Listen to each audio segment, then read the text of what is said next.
It's understandable that you have some questions when you're getting started on carnivore. It's a completely different way of eating for most people, and there's a lot of conflicting information on the internet. I'm Jenny. I've been on carnivore for over 2 years, and I had a lot of these same questions when I started. Let's break each one of them down and get you the answers you need. First off, what is the carnivore diet? The carnivore diet is a high-fat, moderate protein style of eating where you're only consuming meat and animal products. The next question is, are there different versions of the carnivore diet? You will get conflicting answers to this question, but yes, there are varying levels of strictness on the carnivore diet. The most strict will be the lion diet, where you're only eating beef or other ruminant animals, salt, and water. The next level of strictness would be all meat and all seafood, followed by all meat, all seafood, eggs, and butter. And then the very least strict version of the carnivore diet is all meat, all seafood, eggs, butter, and some dairy. There's different reasons why you would pick one level of strictness over another, so I'll be sure to share that video, which version of carnivore should you start with, in the description below and at the end of this video. The next question is a question that I had that I think was my main question before I started carnivore, and that is, will I get enough vitamins and minerals only consuming meat and animal products? And the answer to this question is 100% yes. It's a common misconception that you're getting most of your vitamins and minerals from plants. You're actually not. Yes, there are some vitamins and minerals in it, but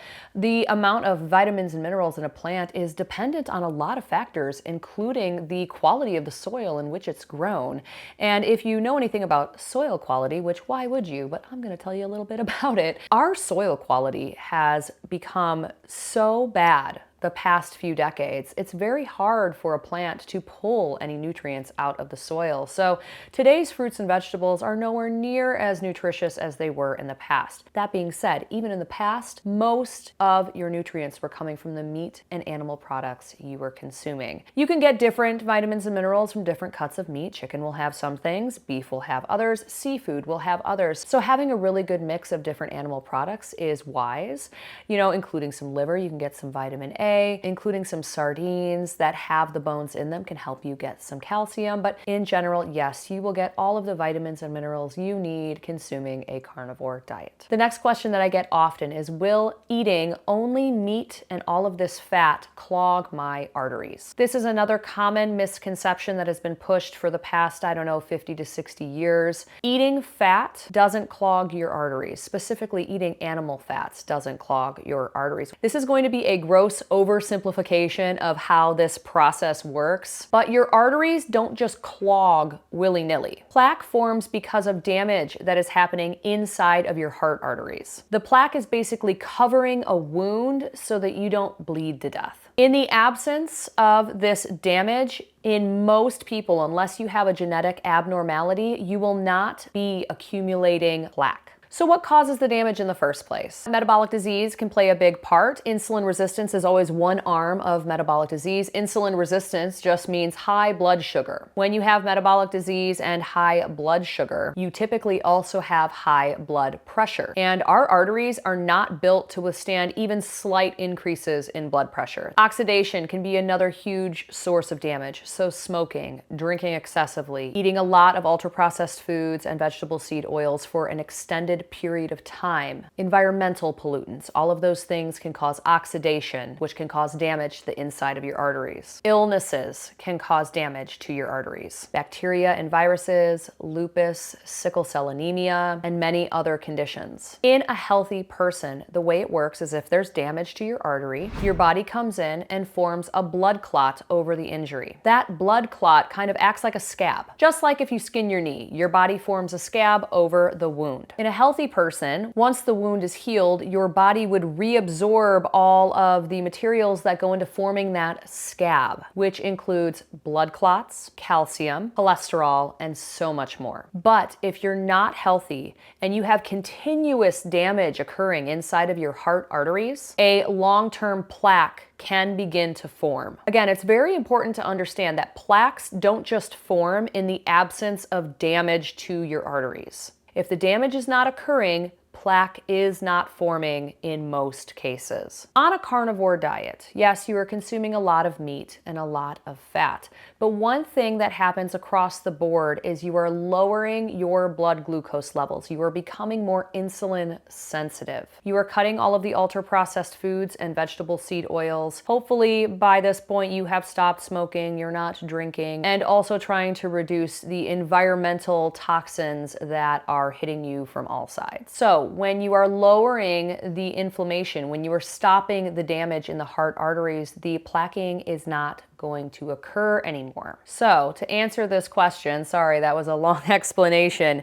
you're not going to clog your arteries just by eating meat and animal fat alone. There has to be damage occurring to the arteries in the first place. And one of the main things that's causing that is high blood glucose levels. And on a carnivore diet, your blood glucose levels normalize very quickly. So it's quite the opposite. You will not be clogging your arteries just by eating meat and animal fats. The next question piggybacks off of the last question with fat. How can eating fat make me lose weight? I thought eating fat made me fat. This is another common misconception. So when you're eating a carnivore diet, you're eating pretty close to zero carbs. And carbohydrates are our typical fuel source. So you need to replace that fuel source with the other macronutrient fuel source that's available to us, which is fat. It's not fat that's making you fat. It's carbohydrates that are making you fat. Eating carbohydrates raises the amount of insulin in your body, which tells your body to go into storage mode. But you can't eat low fat when you're doing carnivore because the fat is your fuel and the protein is your building blocks. You need both. And if you eat way too lean, you're gonna feel like crap. So this is something that we've all been taught for many, many years. Fat is bad, but fat is not bad. Specifically, animal fats.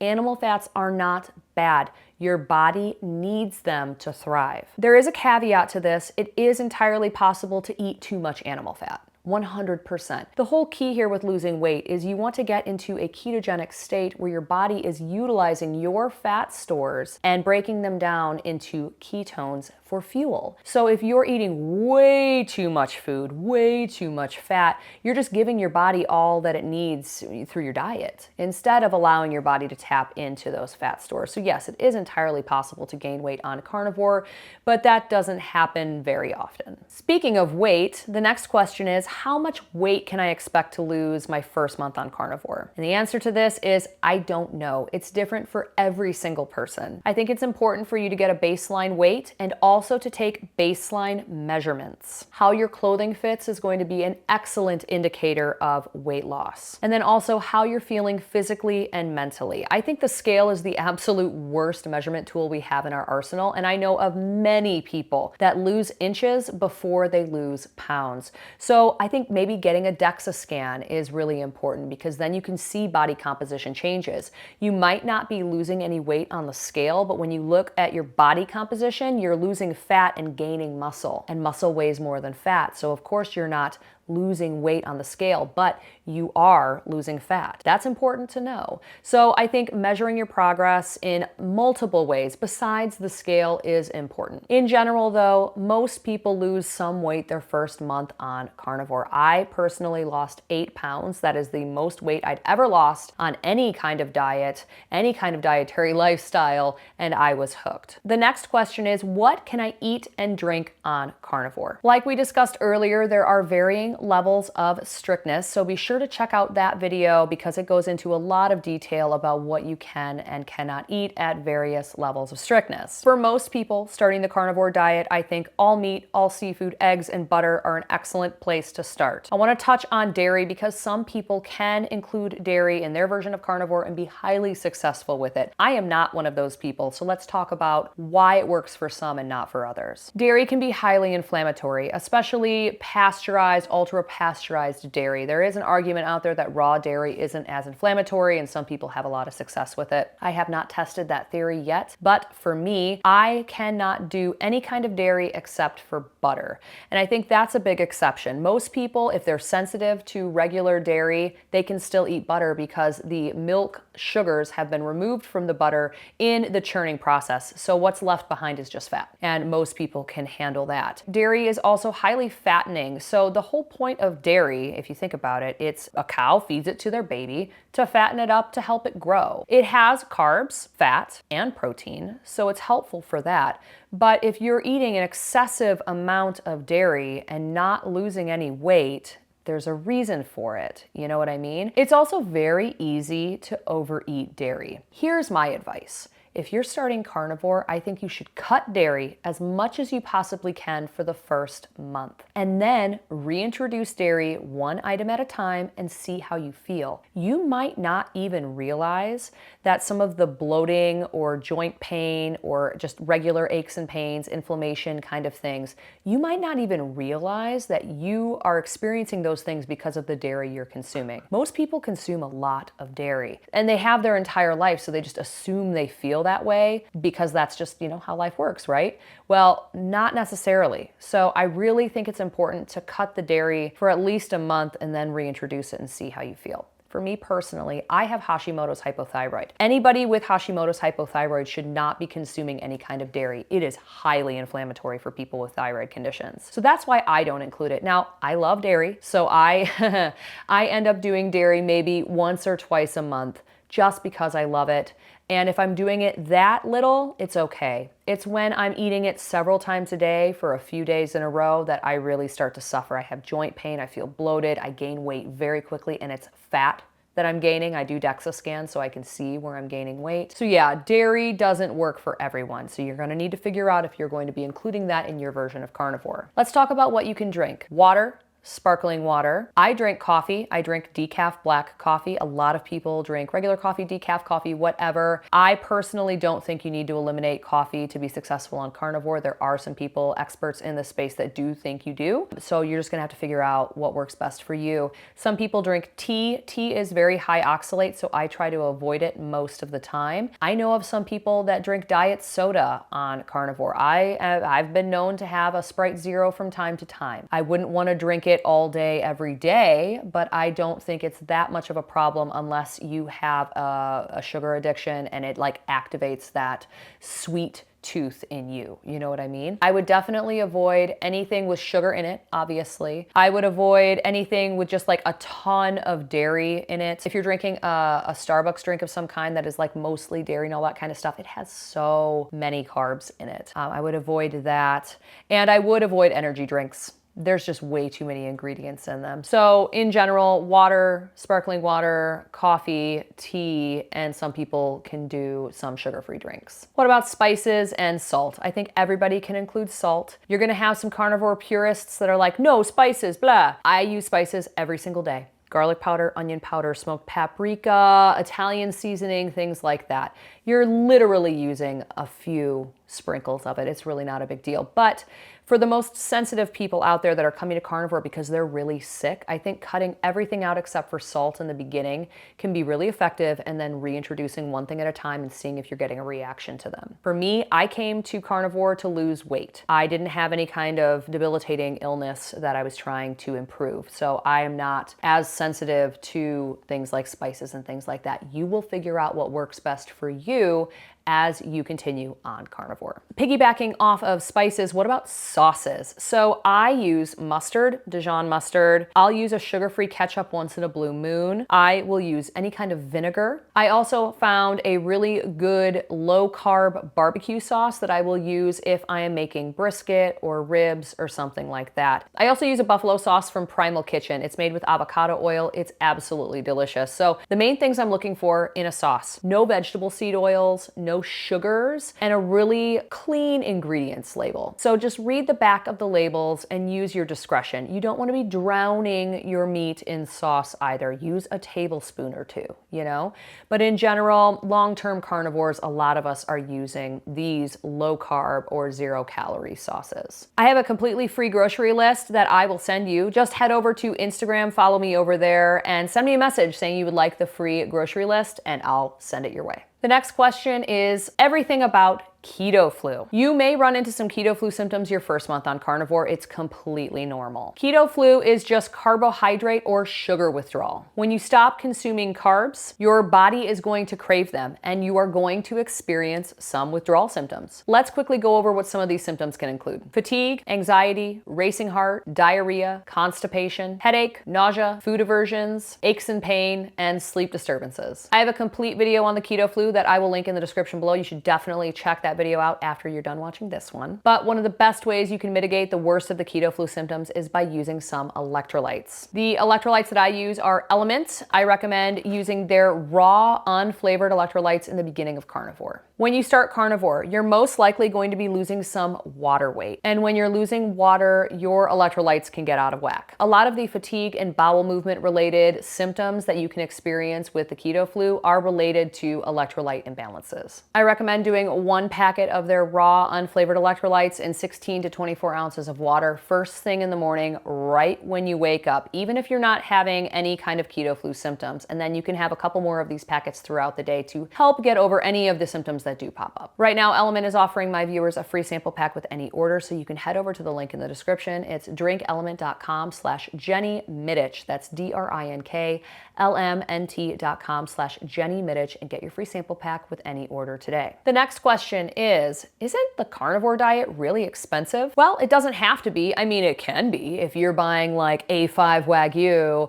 and like ribeye steaks every single day and king crab meat. Sure, you can spend thousands of dollars, but it doesn't have to be expensive. I have 2 videos where I went really, really low budget to see if I could do carnivore for a month. The first one was 1 person, $100 for 1 month. The second video was 4 people, $300 for 1 month, and I was successful both times. Low budget carnivore can totally be done with a little bit of patience, tenacity, and creativity. First off, you need to search out sales and markdowns. You need to become intimately acquainted with the grocery stores in your area and their sales. I like to go early in the morning to my local grocery store. I'm in the Chicagoland area, so that is Jewel. They do their meat markdowns first thing in the morning. So all the meat that needs to be sold by that day, it has the little sell by date on it. They mark it down by 30 to 50%. I find so much meat doing this. They also have amazing sales every week. There was 1 week where pork shoulder, I believe it was 99 cents a pound, and then I found a bunch that were marked down 50% because they had to be sold by that day. So I got huge amounts of pork shoulder for 49 cents a pound. Next up, you can buy in bulk. I love going to Costco and I buy their whole ribeye and then I cut the meat myself. There's a couple of advantages cutting my own ribeyes. First off, I can control how big the steak is. Second, I'm saving anywhere between $2 to $4 per pound cutting it myself. And third, the whole ribeyes are not blade tenderized like the pre-cut meat is. Blade tenderized just means they kind of go through with this machine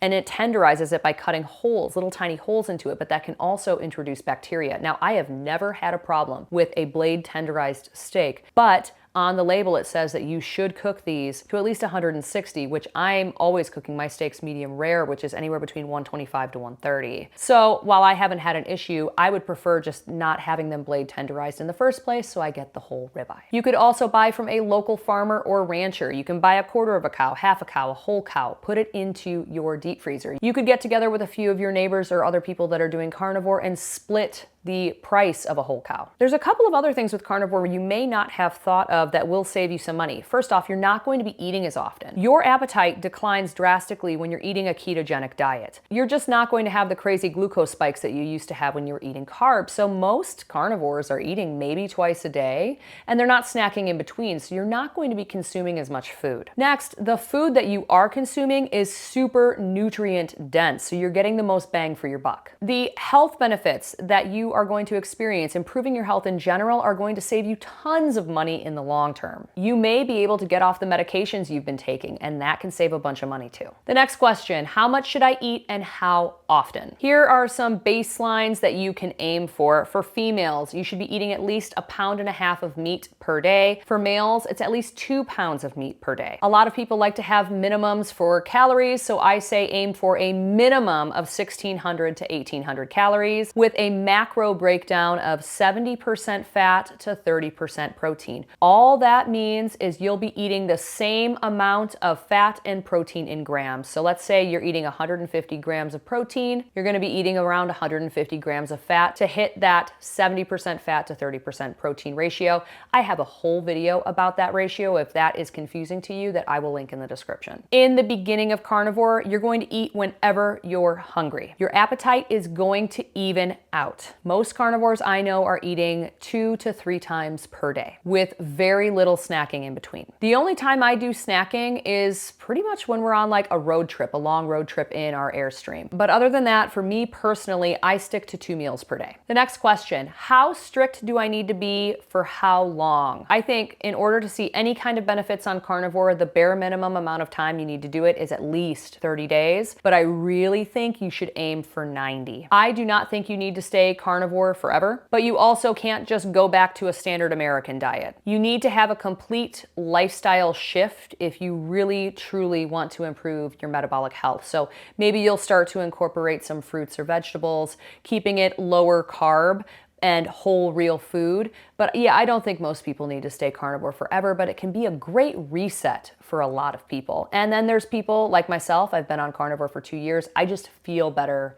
eating this way. The next set of questions are all about bowel movements. If you are experiencing diarrhea, you just need to eat a little bit less fat, specifically the hot rendered fats like melted butter or the fat that is cooking off of like the ground beef that you're eating. If you're pouring that over your meat, those hot rendered fats can cause everything to start moving a little quicker than it should. You also need to make sure you are drinking enough water and increasing your hydration along with your electrolytes. And if it goes on for a long time, if you've tried all that stuff, it might be worth it to do a food journal so you can track exactly what you're eating and maybe see if you have an intolerance to dairy or eggs or something like that. So if you're experiencing constipation or hard stools, you need to increase the fat. You also need to increase your hydration and your electrolyte consumption. Another thing though is you might not be experiencing constipation. You might just not be creating as much fecal volume. When you're consuming meat and animal products, your body is utilizing most of what you're consuming, so you're just not creating as much fecal matter. Now this all evens out after a few months on carnivore. I have regular bowel movements that are very easy to pass at least once a day typically,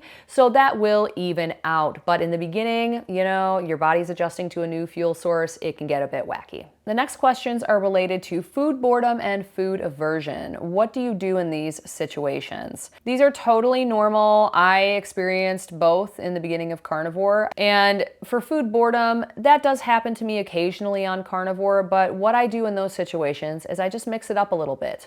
I try to find some recipes on YouTube that are different from what I normally eat, or just find a different cut of meat to consume. So I'm typically eating like beef, butter, bacon, and eggs, so maybe I'll throw in some chicken, or I'll throw in some sashimi or some fish of some kind. Something like that just to mix it up. And the food aversion issue, that typically happens very early on in carnivore just because you're not used to eating this way, and that does improve after a few weeks typically. I think by week 5, the food aversions were gone for me completely. I have a free 2-week meal plan that can help you mix it up a little bit on the carnivore diet. Again, if you'd like to get that along with that grocery list, you can follow me over on Instagram, send me a message, and I'll get that over to you. The next question, when will sugar cravings go away? I am putting together a complete video on sugar cravings, so be sure to hit that subscribe button so you don't miss that. But this is going to be different for every person depending on just how addicted to sugar you are when you start. Sugar addiction is just as bad as drug addiction. It is just as powerful. For me, it took about 4 months for my sugar cravings to completely go away. Some ways to overcome sugar cravings is making sure you're eating enough at each meal. You want to eat really big meals until you're comfortably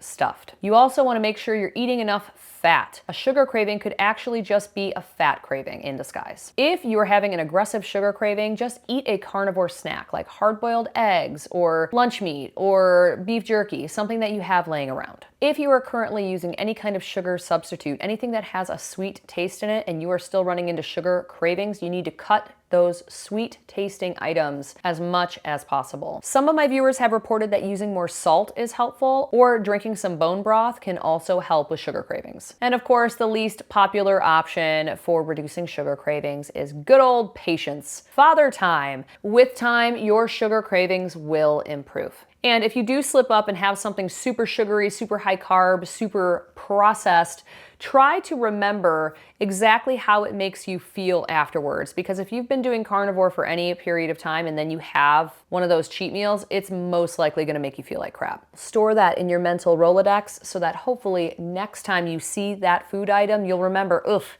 I don't want to eat that. That makes me feel like crap now. Final question. When will this get easier? The first month is always the hardest, but by 90 days in, you are gonna have a complete handle on this carnivore thing. I'm over 2 years in, and the reason why I continue to stay on carnivore is because it's so easy. I feel great, and I don't have to spend a ton of time in the kitchen. I don't have to think much about food. I don't get hangry like I used to. And if I need to go long periods without eating food, it's okay. I am completely fat adapted and I can fast for long periods of time. And the great thing about the carnivore diet is most places you go, they're going to have some kind of meat. It's not like for vegetarians where they have to go to a special restaurant or ask for a special way to cook. Literally almost every place has something meat-based. I hope I answered most of your carnivore-related questions. If you have more questions, please leave them in the comment section below. I am here to help you. On the screen, I'm going to put a link to my beginner carnivore playlist. This is over 35 videos that I have made specifically for beginner carnivores, and in this playlist, you are going to find the answers to every single question you have, guaranteed. And if you don't find it, make sure to comment in one of my videos because I want to make sure I'm answering all of your questions. If you'd like to share your love of the carnivore diet with the world, you can head over to jennyminich.shop and get one of 7 awesome carnivore-related designs. This is my More Meat, Less Plants design. Use code RIBEYE15 to get 15% off your order. I'll put that link in the description. Thank you so much for watching, and I'll see you in the next video.